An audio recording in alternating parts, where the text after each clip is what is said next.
I'm Ed Amoroso from Tag Cyber, and I'm here with my friend Monica Powell, who's the CEO of 4IQ. Hi, Monica. Hi, Ed. Great to be here. Oh, it's great to have you here. I'm so glad you could stop by. Absolutely. Hey, listen, tell us a little bit about yourself. People love to hear the background of CEOs from cool tech companies. How did you get into this? How did that happen? What's your journey?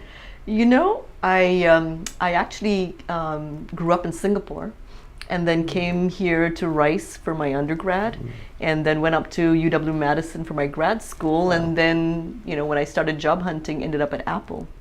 And one of the first people I met at Apple was Alberto Yepes, who is the partner at Trident Cybersecurity. He's a wonderful man.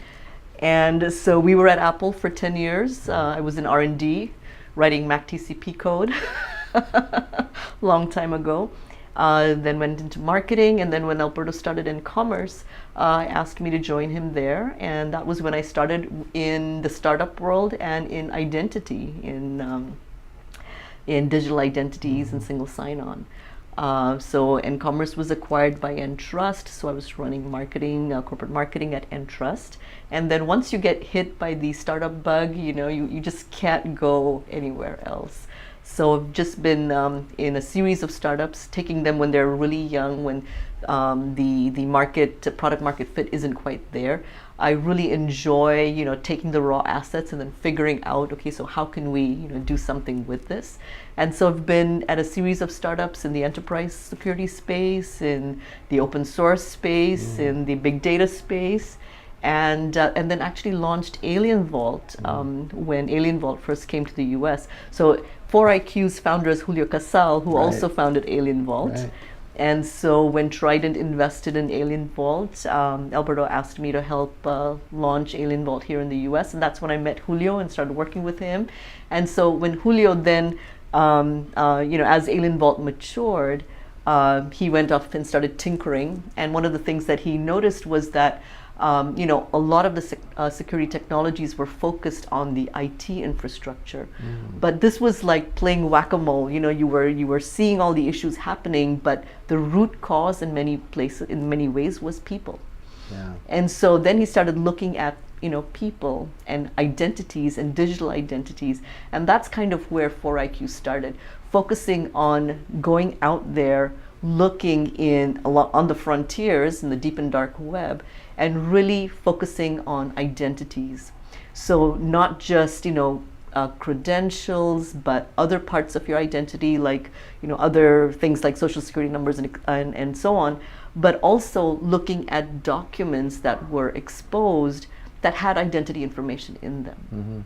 Is this something consumers and businesses would be interested in? Like, do you kind of serve both? You know, both groups? Absolutely, because our lives are increasingly being lived online. You know, our identities are being transformed into digital identities. In many ways, before you meet somebody in person, in the physical space, you are researching them, or you're getting to know them, or you're meeting them online. So digital identities in many ways are almost more, you know, are becoming, I wouldn't say they're more important, but they are so much a part of your physical identity, or your real person, and so it affects everyone. You know, let me ask you, when I think about my own identity, I think there's all these different dimensions. Like, I have logins, and I have a social security number, and I have serial numbers on my devices and things. Like, how do you approach, like, when you look at an individual consumer or customer, when you think about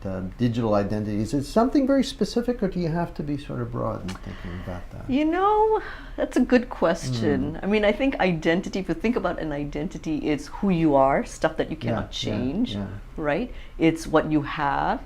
It's who you know. It's what you're doing. So everything that, you know, when you meet someone on the street, or you introduce someone, all the stuff that we used to talk about people, I mean, that now it's online. It's online, exactly. Online. So digital and online, in some sense, are sort of synonymous in this case, right? Yes. You're exposing yourself, yes, you know, in on social media. Correct.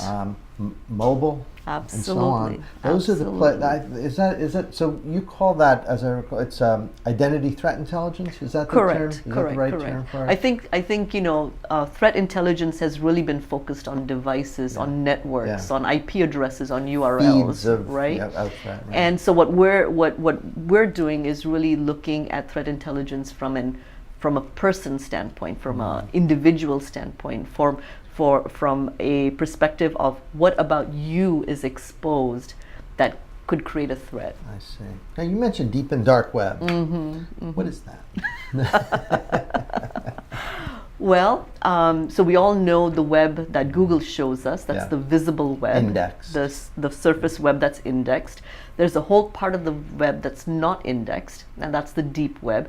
It's stuff that maybe when you go to a website and you start searching within the website, it's content that is dynamically generated coming from databases and so on. Tor visible mostly? Like with a Tor browser to get, or other, maybe not. Maybe you don't need Tor. But so the deep web is stuff that is not indexed. And then you've got the dark web. And the dark web is basically, it's not indexed, but it's also transient. Sites are coming and going. They may be there, they may not be there. And in some of those places, you need a formal introduction. You need to know, you need to have connections, you need to have reputation in order to be part of those communities. You have researchers as part of the team that they know their way around that. Absolutely. I mean, I think, it's not just about technology, it's the combination of technology and a team that knows the space. And interestingly enough, 4IQ has roots in two spaces. So Julio clearly has been in info security, but we also have a team that is coming from the intelligence space, from cyber intelligence. And so one of the co-founders of 4IQ has been building intelligence systems for law enforcement and defense. Makes for a nice absolutely, because it is that combination of intelligence and info security knowledge that allows us to do what we do. I bet your team finds some crazy stuff, right?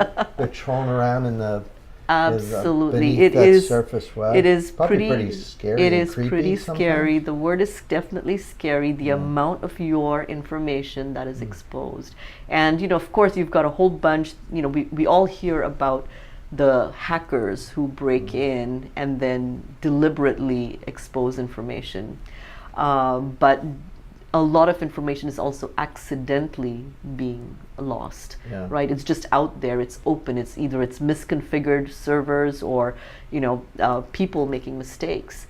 So yes, it is, we've seen security plans, we've seen maps of airports and so on.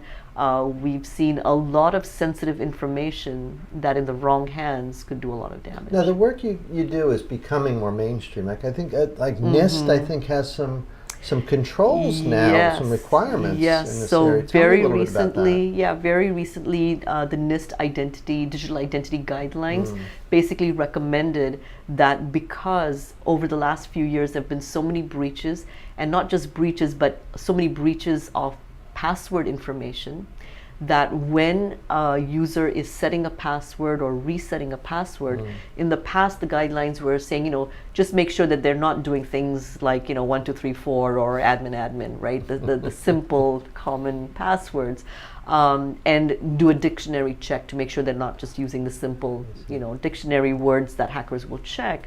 But now the guidelines also recommend go look and see the username and passwords that the hackers already have at their disposal and are routinely checking against all the sites, right? So NIST now recommends that you go do that test in order to make sure that the password that a user is using is not one that's already compromised, which is just waiting for a hacker to attempt to break in. It makes sense. Do you think this type of work, and maybe thinking more broadly just about cybersecurity in general, you think it catches us up a little bit to the offense? You and I chatted previously about how you wonder, is this just getting worse and worse and worse, or do you think with better identity control, management, monitoring, do you think we catch up a little bit? I think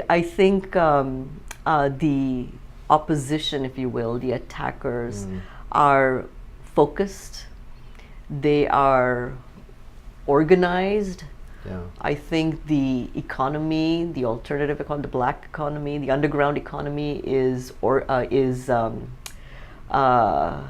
It's vibrant, that's it's for sure. vibrant, but it's taking off, right? And so the other side is far more prepared and active in attacking. Meanwhile, I think we are all still not mobilizing perhaps as fast as we should. Yeah. I mean, we need a holistic approach, but we need a national approach. I mean, and I know there are many organizations attempting that, but I think in some sense we're still not taking it seriously. Well, congratulations on the company, on the wonderful position, on your awesome career. I always have this concept that people who worked at Apple must get together for parties and and just reminisce about the old days, but they all seem to land in great places, and you're no exception. Thank you. you. Have done quite well. I hope you keep doing this great work. Having fun. Yeah, No that's intention good. of stopping. And thank you for stopping by New York City and chatting. Wonderful. Thank you so It was much, so Ed. nice to chat Good to with meet you. You bet. And we'll see you next time.